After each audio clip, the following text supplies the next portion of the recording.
बंगाल में सत्ता या साख। नमस्कार, आप देख रहे हैं एएनबी न्यूज और मैं हूं आपके साथ काजल ठाकुर। पश्चिम बंगाल में इन दिनों साख और सत्ता की लड़ाई चल रही है। बीजेपी और टीएमसी सत्ता हासिल करने के लिए हर संभव कोशिश कर रही है, लेकिन सत्ता पाने के लालच में आरोप प्रत्यारोपों का सामना लगातार करना पड़ रहा है। बंगाल में कभी पोस्टर वार चलता है तो कभी हमलों का सिलसिला चलता है और इसी चुनावी समर में दोनों ही पार्टियों के कई कार्यकर्ताओं को अपनी जान तक गंवानी पड़ी है।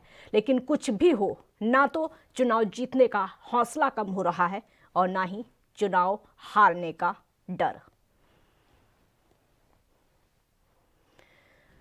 तो बंगाल में इस समय साख और सत्ता की लड़ाई देखने को मिल रही है। आज भी एक महिला पर हमला किया गया। बीजेपी का कहना है कि महिला पर जो हमला किया गया है वो सिर्फ राजनीति करने के लिए टीएमसी की तरफ से किया गया है, लेकिन वहीं दूसरी तरफ टीएमसी का कहना है कि इसमें हमारी पार्टी का कोई हाथ नहीं है। इससे पहले आपने देखा होगा पोस्टर वार दोनों ही पार्टियों की तरफ से चला था। बीजेपी ने पोस्टर जारी किया था जिसमें 9 महिलाओं की फोटो शामिल थी। हम लगातार वो पोस्टर आपको दिखा भी रहे हैं। इस पोस्टर को लेकर ममता बनर्जी ने हमला बोला था और बीजेपी ने यह भी कहा था कि बंगाल को बुआ नहीं बेटी चाहिए। हालांकि ममता बनर्जी ने साफ कहा था कि हाँ, बंगाल को बेटी ही चाहिए। अब चुनावी टक्कर देखने को मिल रही है क्योंकि टीएमसी का चेहरा ममता बनर्जी हैं। ममता बनर्जी के चेहरे पर टीएमसी चुनाव लड़ रही है, लेकिन इधर सिर्फ और सिर्फ प्रधानमंत्री के चेहरे पर चुनाव लड़ा जा रहा है। अब यहां पर बीजेपी वर्सेस टीएमसी की जो लड़ाई देखने को मिल रही है, साख और सत्ता पर चली आई है। लगातार हमलों का दौर चल रहा है। बीजेपी के स्टार प्रचारक वहां पर पहुंच रहे हैं और उससे पहले जब चुनाव का ऐलान हुआ था, 8 चरणों में बंगाल में चुनाव होने हैं, टीएमसी ने इसको लेकर भी सवाल उठाए थे। हालांकि पहले भी इसी तरीके से चुनाव हुआ था, लेकिन अब 4 जगह और चुनाव होने हैं, 4 राज्यों में और चुनाव होने हैं, उसमें एक केंद्र शासित प्रदेश भी शामिल है। बीजेपी का यही सवाल है कि पहले पश्चिम बंगाल में 6-7 चरणों में चुनाव हुए, तो इस बार ममता बनर्जी को दिक्कत क्या है। लेकिन ममता बनर्जी का आरोप सीधे तौर पर यही है कि बीजेपी धुआंधार तरीके से प्रचार करना चाहती है।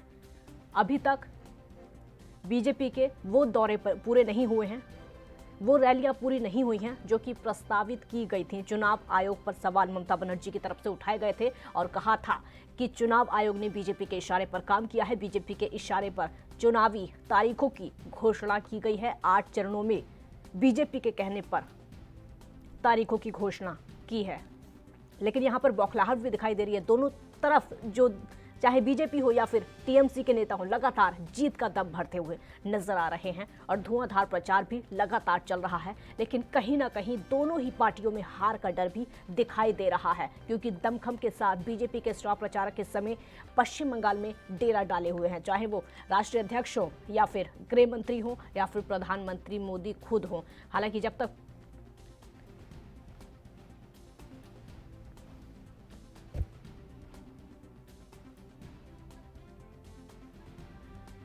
तो ना तो चुनाव जीतने का हौसला कम हो रहा है और ना ही हार का डर कम होने का नाम नहीं ले रहा है। 1 महीने का वक्त अभी है चुनाव में प्रचार के लिए। हालांकि इसी बीच में जो हमले लगातार हो रहे हैं, एक महिला पर हमला किया गया है, उसको लेकर राजनीति शुरू हो गई है।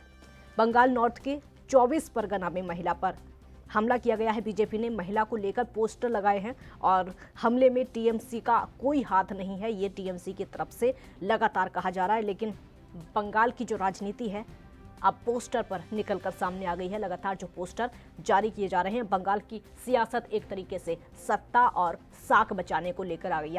वहां पर सत्ता भी पार्टियों को हासिल करनी है और साथ में साख भी बचानी है, लेकिन साख बचती हुई नजर नहीं आ रही है। कहीं ना कहीं फजीहत लगातार हो जाती है, चाहे वो बीजेपी की तरफ से हो या फिर टीएमसी की तरफ से हो। कुछ ना कुछ ऐसा हो जाता है जो पार्टियों पर सवाल लगातार उठते हैं। टीएमसी के नेता अगर पार्टी छोड़कर जाते हैं, वो बीजेपी में शामिल होते हैं, तो आरोप सीधे लगता है कि विधायकों को खरीद लिया गया है, नेताओं को खरीद लिया गया है। लेकिन वैसा ही सिलसिला जब उल्टा हो जाता है तो उधर से भी ठीक वैसे ही आरोप लगते हैं। हालांकि ये चुनावी राजनीतियां चुनाव के वक्त देखने को जरूर मिलती हैं, लेकिन पश्चिम बंगाल में जिस तरह की राजनीति होती है वहां पर हत्याएं होती हैं, अपहरण, लूट, डकैती, वो सब चुनावी मौसम में और ज्यादा बढ़ जाता है, सिर्फ और सिर्फ सत्ता हासिल करने के लिए। बीजेपी पर सांप्रदायिक के आरोप लगातार लगते रहे हैं।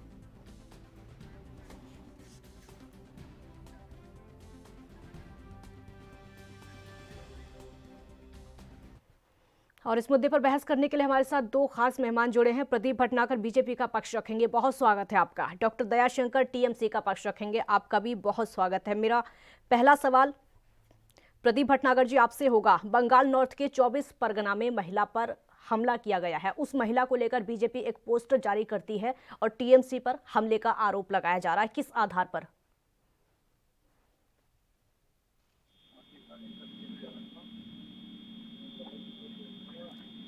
प्रदीप भटनागर, मेरी आवाज सुन पा रहे हैं आप? हाँ जी, हाँ जी। मेरा सवाल यह है, आज पश्चिम बंगाल में 24 परगना में एक महिला पर हमला किया गया है। बीजेपी की तरफ से पोस्टर जारी किया गया है उस महिला को लेकर और साफ कहा गया है कि टीएमसी की तरफ से उस पर हमला किया गया है। किस आधार पर यह आरोप, क्योंकि चुनावी मौसम है? या इससे पहले भी हो रही कि ये हमले तो कई वर्षों से चालू हैं। और जब पश्चिम बंगाल में जब पंचायती चुनाव हुए थे, देखा था कि किस प्रकार से टीएमसी के गुंडों ने तांडव मचाया था और नेताओं के संरक्षण में और दीदी ने जो संरक्षण देके अपने बदमाशों गुंडों को आगे कर रखा था, वो सबने देखा। देखिए, लोगों को ऑनलाइन भरना पड़ा था, किस तरह पंचायत चुनाव हुआ देखा है। देखिए, पश्चिम बंगाल में हिंसा कोई नई नहीं है, कई वर्षों से आ रही है। हो रही हिंसाओं को देखते हुए कहीं ना कहीं जनता को पश्चिम बंगाल, लेकिन टीएमसी का कहना है कि उनका कोई हाथ नहीं है इस हमले में। टीएमसी तो सब चीज में कहती है। अभी बीजेपी ऑफिस में तोड़फोड़ हुई, रथ तोड़ दिए गए, एलईडी टीवी चोरी करके लेकर के बदमाश गुंडे, ये तो उन्हें भी पल्ला झाड़ रहे हैं। कितने कार्यकर्ता इन्होंने बीजेपी के मार दिए, तो यहाँ भी पल्ला झाड़ रहे हैं। कई कार्यालयों में भारतीय जनता पार्टी के इन्होंने लगा दिए, आग लगा दी, इसलिए यही पल्ला झाड़ रहे हैं। क्या और चाह रहे हैं, इसे अब समझ नहीं। ठीक है डॉक्टर दयाशंकर, अगर महिला पर हमला किया जाता है तो टीएमसी पर आरोप लगता है, अगर दफ्तरों में तोड़फोड़ होती है तो टीएमसी पर आरोप लगता है, बीजेपी की जो प्रचार वैन है उसमें तोड़फोड़ की होती है तो उसका भी आरोप टीएमसी पर ही लगता है।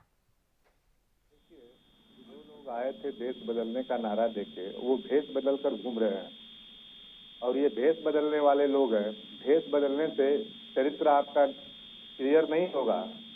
देश बदलने, महंगाई हटाने आए थे, महंगाई बढ़ा दिए। रोजगार देने आए थे, ये लोग रोजगार लोगों का छीन लिए। तो इन लोगों से बात करना और क्या क्या शब्द ये लोग यूज करते हैं, अगर हम लोग तड़ीपार कहा जाए, तड़ीपार लोगों का गैंग कहा जाए, तो कैसा शब्द इनको सूट करता है। लेकिन देखिए, हम लोग मर्यादित लोग हैं, सबको साथ लेके चलते हैं, मामाती मानुष की बात करते हैं। अब अगर टीएमसी पर बार बार आरोप लगता है तो कोई तो रीजन होगा ना। देखिए, अब क्या है कि अभी तक तो इनका जो भी था, तो चूंकि सत्ता में थी पार्टी, तो इनका आरोप लगाना उचित था। अब तो वहाँ पे चुनाव आचार संहिता लग चुका है, तो इस आधार पे इन लोगों का काला 100% निराधार साबित होता है और इससे पता चलता है कि जुमला के रूप में यूज कर रहे हैं। अभी आपने देखा कि किस तरह से लोगों को ये तो अपने सिवा बीजेपी का जो सम्मिलित हो जाता है, चोर बदमाश गुंडे दलाल टाइप के लोग, तो उनको ये अच्छे मानते हैं और बाकी लोगों को तो ये गुंडा, तो क्या क्या शब्द ये लोग बोलते हैं, खुद तड़ीपा रहे हैं। सब 8 चरणों में ममता बनर्जी जब चुनाव हो रहे हैं तो सवाल क्यों उठाती है, दिक्कत क्या है? देखिए, हर चीज से दिक्कत उन्हीं को क्यों होती है? देखिए, हम लोग जनता के सुख दुख में रहने वाले लोग हैं, जनता की भलाई के बारे में सोचते हैं। हम लोग सगुफा नहीं छोड़ते हैं। अभी देश विश्व पूरा महामारी काल से गुजर कर निकल रहा है। उसके बाद महंगाई चरम स्तर पे है, इसलिए कम से कम दिनों में यदि चुनाव होते हैं तो सरकारी संसाधनों का दुरुपयोग। ठीक है प्रदीप भटनागर, करते आप हैं और ठीकरा टीएमसी पर फोड़ देते हैं, चाहे कुछ भी हो। अगर भारतीय जनता पार्टी की सरकार होती पश्चिम बंगाल में, तो माँ दुर्गा के पूजन के लिए सुप्रीम कोर्ट, हाई कोर्ट नहीं जाना पड़ता। अगर भारतीय जनता पार्टी की सरकार होती पश्चिम बंगाल में, तो सरस्वती पूजा के लिए सुप्रीम कोर्ट, हाई कोर्ट। इस बार तो आयोजन किया गया था, इस बार तो अच्छा आयोजन किया गया था। ये आयोजन तो किया गया क्योंकि कोर्ट की दखलंदाजी थी। ये लोग एक धर्म एक जात को खुश करने के लिए राजनीति करते हैं, इनको कोई मतलब नहीं, इससे विकास से मतलब नहीं है। देखिए इन्होंने करा क्या, ये वही ममता जी हैं जिन्होंने 950 एकड़ जमीन बंजर कर दी और करीब करीब 6000 परिवारों को रोड पे खड़ा कर दिया। आज वो परिवार गड्ढे खोद के सरिया निकाल रहे हैं। क्या इसके विषय में बताएंगे? जो इन्होंने 1500 करीब। अब वो सवाल आपसे पूछेंगे कि एनआरसी और सीए को लेकर आपने क्या किया था। बिल्कुल बिल्कुल बोलूंगा। फर्क क्या रह जाता है फिर? फर्क तो रहेगा ही नहीं ना दोनों पार्टियों में। नहीं, आप यही बताइए विकास में क्या किया। आप गुंडागर्दी कर रहे हैं, आपसे गुंडे संभल नहीं रहे हैं, आप इस विषय में नहीं बताएंगे। आप शाम टीएमसी गुंडे कई बार मीडिया के माध्यम से दिखता है किस तरह दंगा हो रहा है। देखिए राष्ट्रीय अध्यक्ष जब नड्डा जी निकले कैसे ईंट मारी गई थी, तो झंडा तब भी उनके हाथ में तृणमूल कांग्रेस का था। ये तो ओपनली सबूत है और जो दिख रहे हैं कोई मुंह जबाने तो कोई चीजें है नहीं। इस विषय में कोई छुपा हो तो पहले भी जितने बड़े वरिष्ठ नेता गए भारतीय जनता पार्टी के, बड़ा पेट में दर्द है। ये बाहर का लोग कर रहे हैं, जो दिल्ली से लोग जा रहे हैं बाहर का लोग कह रहे हैं अरे हिंदुस्तान एक है, हिंदुस्तान की। डॉक्टर दयाशंकर, बाहर के लोगों से इतनी दिक्कत क्यों है, इतनी परेशानी क्यों है बाहर के लोगों से? अगर प्रचार करने जाएंगे तो आप तोड़फोड़ कराएंगे, आप मारपीट कराएंगे, वहां पर सत्ता नहीं बनने देंगे और मुख्यमंत्री कहती हैं कि बंगाल में सिर्फ बंगाली रहेगा। देखिए जहाँ जहाँ इनका सत्ता शासन पूरे भारत में है, लेकिन ये लोग सिर्फ और सिर्फ सोनार बांग्ला की बात करते हैं, कभी न देश को सोने का बनाने की बात नहीं करते हैं। जहाँ इनकी सरकारें कभी उनका धन छीनने का काम करते हैं, सोना छीनने का काम। मैंने जो सवाल पूछा उसका जवाब दीजिए। मैंने जो सवाल पूछा उसका जवाब दीजिए। कितना सुंदर तरीके से इनका जवाब मैं दे रहा हूँ। जहाँ जहाँ इनकी सरकारें हैं, अपना देश ये लोग मानते हैं, तो पहले तो उन प्रदेशों को सोनार बनाए, ये लोग देश को सोनार बनाए और उनको तो लूट लिए तरह तरह का प्रोपगंडा लगा कर। और ये सोनार बांग्ला की बात करते हैं, देश को कंगाल बना दिए और सोनार बांग्ला की देश के संस्थानों को बेच रहे हैं। अब तो इनमें इतना जल्दीबाजी हो गई है कि झोरा बोरा लेके निकलने के चक्कर में। मैंने जो आपसे सवाल पूछा आप उसका जवाब नहीं दे रहे। मैंने आपसे सिर्फ इतना पूछा, मैंने आपसे सिर्फ इतना पूछा, मैंने आपसे सिर्फ इतना पूछा, अगर बाहर के लोग आते हैं तो दिक्कत क्या है? प्रचार करने के लिए बाहर के लोग आते हैं तो क्या दिक्कत है? इनको दिक्कत होगी, इन लोगों को जनता इनकी जुमला को पकड़ चुकी है ना कि ये लोग झूठ बोलने वाले लोग हैं, सिर्फ और सिर्फ तबका छोड़ते हैं, जनता के बीच में काम नहीं करते हैं, महंगाई पर रोक नहीं लगाते हैं, बेरोजगारी पर रोक नहीं लगा पाते हैं और ये लोग झूठ बोलते हैं। देखिए ना नड्डा जी का कार्यक्रम था, उसमें क्या हो रहा था, तो कोई सीटी बजा रहा था, कोई ये बजा रहा था, जनता एकदम पसंद नहीं करती। और आपने क्या किया? और आपने क्या किया उस कार्यक्रम में? इनके लोग पसंद नहीं करते, पब्लिक है, पब्लिक इनको पसंद करती नहीं है, लोग जबरदस्ती अपना भाषण सुनाते हैं, तो जनता क्या करेगी? ठीक है प्रदीप भटनागर, अगर पब्लिक पसंद नहीं करती तो आरोप टीएमसी पर क्यों लगाते हैं? नहीं पसंद करती पब्लिक, लेकिन आपका आरोप सीधे वहां पर है, निशाना सीधे वहीं जाता है बार बार। अगर आप पब्लिक की बात करते हैं तो जितने भी हमारे भारतीय जनता पार्टी के नेताओं ने, कार्यकर्ताओं ने रैली निकाली है, वहां लाखों लाख लोग रोड पे उतरे और कई किलोमीटर लंबी यात्रा और रैली हुई।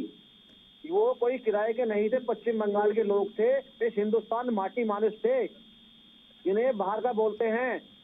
दिल्ली और दिल्ली के आसपास जितने भी लोग, हरियाणा, पंजाब, उत्तर प्रदेश में लाखों लाख बंगाली काम करते हैं, स्वयं रोजगार भी करते हैं और अब रहते भी हैं मालिक बन के अपने घर में। क्या वो बाहर के बोले जाएगा उनको? देश है। देखिए कहीं ये देखिए कि इनकी मंशाएं क्या है। ये बात करते हैं विभाजन की, ये विभाजन रूपी बातें क्यों करते हैं? क्या इनसे पूछा जाएगा? क्या 24 परगना में जो हुआ क्या इनसे पूछा जाएगा? बहुत सारी घटनाएं ऐसी हैं जिसपे चुप हो जाते हैं। विभाजन की बातें क्यों करते हैं?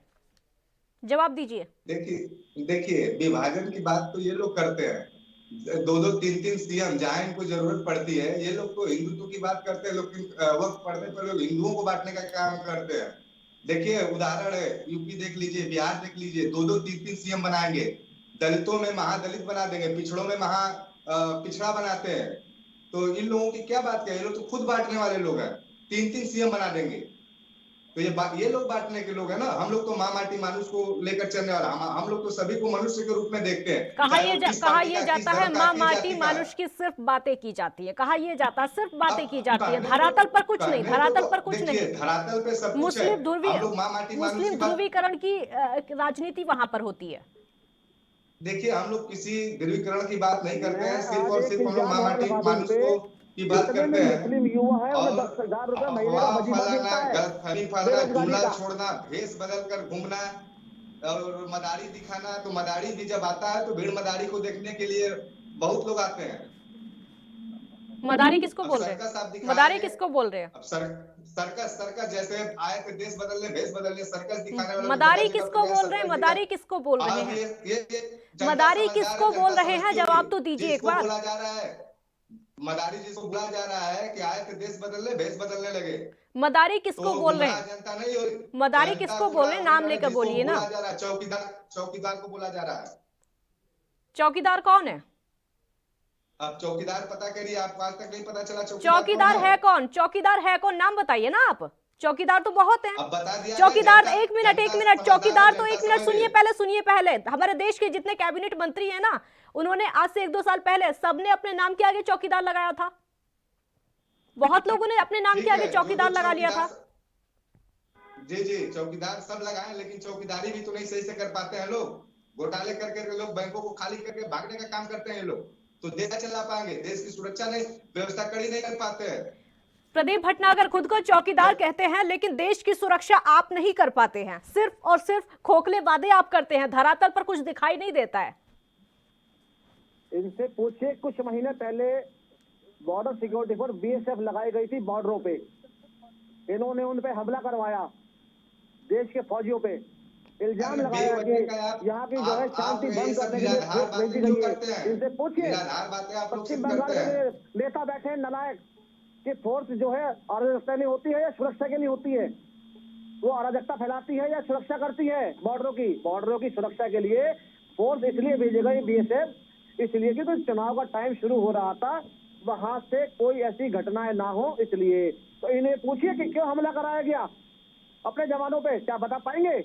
ममता जी क्यों बौखलाहट हुई? एक सप्ताह तक बौखलाहट रही। आप बताइए, बारकोट हमला ये बताइए, पश्चिम बंगाल को चाहते हैं एक जिहादी बनाना, चाइना में जो इसकी मंशा बहुत दूसरी है, हिंदुस्तान से पश्चिम बंगाल को अलग करना।